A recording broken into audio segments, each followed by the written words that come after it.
Hi అండి అందరికీ. Welcome back to our channel. నేను మీ జ్యోతి చందు. అందరు ఎట్లున్నారు? మంచిగున్నారా? నేనైతే చాలా బాగున్నా. మీరు కూడా బాగుండాలని మనస్ఫూర్తిగా కోరుకుంటున్నా. ఈరోజు వీడియోలో ఏంటంటే స్వీట్ కార్న్ పకోడీ ప్రిపేర్ చేస్తున్నా. చాలా మంచిగా వచ్చినాయి. టేస్ట్ కూడా చాలా బాగున్నాయి. నేనైతే ఫస్ట్ టైం ప్రిపేర్ చేస్తున్నా స్వీట్ కార్న్‌తో పకోడీ. చాలా మంచిగా వచ్చినాయి. చాలా ఈజీ ప్రాసెస్ కూడా. ఎక్కువ రిస్క్ కూడా అవసరం లేదు. చాలా సింపుల్‌గా ప్రిపేర్ చేసుకోవచ్చు. నేనైతే ఈ స్వీట్ కార్న్ పకోడీ ప్రిపేర్ చేసుకోవడానికి 2 పెద్ద సైజు మొక్కజొన్న కండెలు తీసుకొని వాటికైతే పైన పొట్టు ఉంటుంది కదా, అది మొత్తం కూడా నీట్‌గా తీసేసుకున్న తర్వాత ఈ మొక్కజొన్న గింజలు ఒలుచుకోవాలి. నాకెక్కడ రిస్క్ అనిపించలే గానీ, ఈ మొక్కజొన్న గింజలు ఒలిచే దగ్గర అయితే చాలా రిస్క్ అనిపించింది. ఎంత ట్రై చేసినో చేయితోని తీద్దామని చెప్పి అస్సలే రాలేదు. జారిపోతున్నాయి అవైతే. కానీ చాలా ట్రై చేసిన చేతులతోనే ఒలుద్దామని చెప్పి. కానీ అవి అస్సలు రావట్లేదు.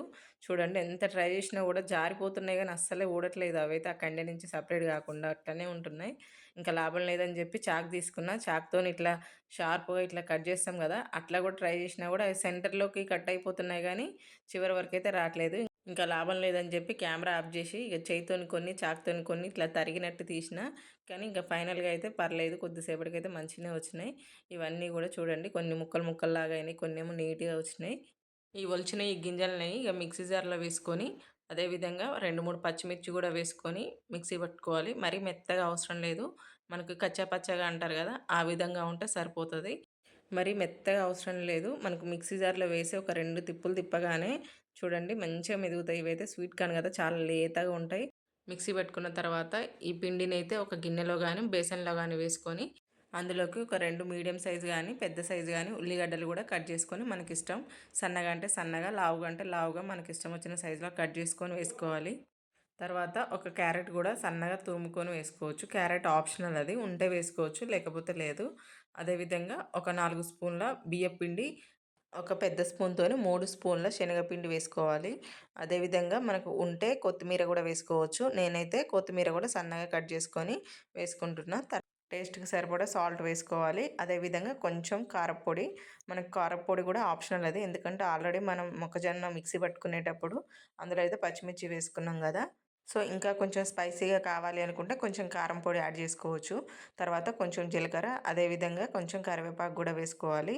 ఇక్కడ నేను తీసుకున్న కరివేపాకైతే ఆకులు కొంచెం పెద్దగా ఉన్నాయని చెప్పి కొంచెం ముక్కలు ముక్కలుగా కట్ చేసుకొని వేసుకుంటున్నా. ఇదంతా కూడా మొత్తం కలుపుకోవాలి. మనకు ఇందులో అయితే వాటర్ కూడా ఏమి కలపాల్సిన అవసరం లేదు. ఎందుకంటే ఇది మనం తీసుకుంది స్వీట్ కార్న్ కాబట్టి అందులో అయితే మనకు తేమ ఉంటుంది. అదే సరిపోతుంది. ఇదంతా కూడా మంచిగా మనకు పకోడీ పిండి ఏ విధంగా కలుపుకుంటామో ఆ విధంగా కలుపుకొని చూసుకోవాలి. మనకు కొంచెం ఒకవేళ లూజ్‌గా అనిపిస్తే కొంచెం శనగపిండి గానీ, బియ్యపిండి గానీ కలుపుకోవచ్చు.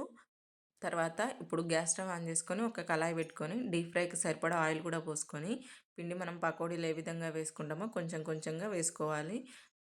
ఆయిల్ బాగా వేడిగా ఉన్నప్పుడు వేసుకుంటేనే మనకైతే ఈ పకోడీలకు ఆయిల్ పీల్చుకోకుండా ఉంటుంది. ఈ పకోడీలు వేశాక గ్యాస్ మంట మీడియం ఫ్లేమ్‌లో పెట్టుకుంటే పకోడీ లోపల కూడా చాలా మంచిగా ఉడుకుతుంది. సిమ్‌లో పెడితే ఆయిల్ ఎక్కువ పీల్చుకుంటుంది. హైలో పెడితేనేమో మాడిపోతుంది. అందుకని గ్యాస్ మంట చెక్ చేసుకుంటూ ఇవైతే డీప్ ఫ్రై చేసుకోవాలి. చూడండి మంచి కలర్ వచ్చే వరకు ఆయిల్‌లో డీప్ ఫ్రై చేసుకొని ఇంక తీసేసుకొని తినడమే ఇంకా. చాలా అంటే చాలా మంచిగా వచ్చినాయి. నాకైతే చాలా మంచిగా అనిపించింది. ఫస్ట్ టైం ప్రిపేర్ చేసినప్పుడు మంచిగా వస్తే మనకు ఆ హ్యాపీనెస్సే వేరు కదా. ఎప్పుడు స్వీట్ కార్న్‌ని ఉడకబెట్టి గానీ, కాల్చుకొని తినడమే కాకుండా అప్పుడప్పుడు ఈ విధంగా పకోడీలాగా ప్రిపేర్ చేసుకోండి. చాలా బావుంటాయి. మీకు ఈ వీడియో నచ్చితే తప్పకుండా లైక్ చేయండి, షేర్ చేయండి, సబ్స్క్రైబ్ చేయండి. నా ఛానల్‌ని సపోర్ట్ చేయండి. Thank you.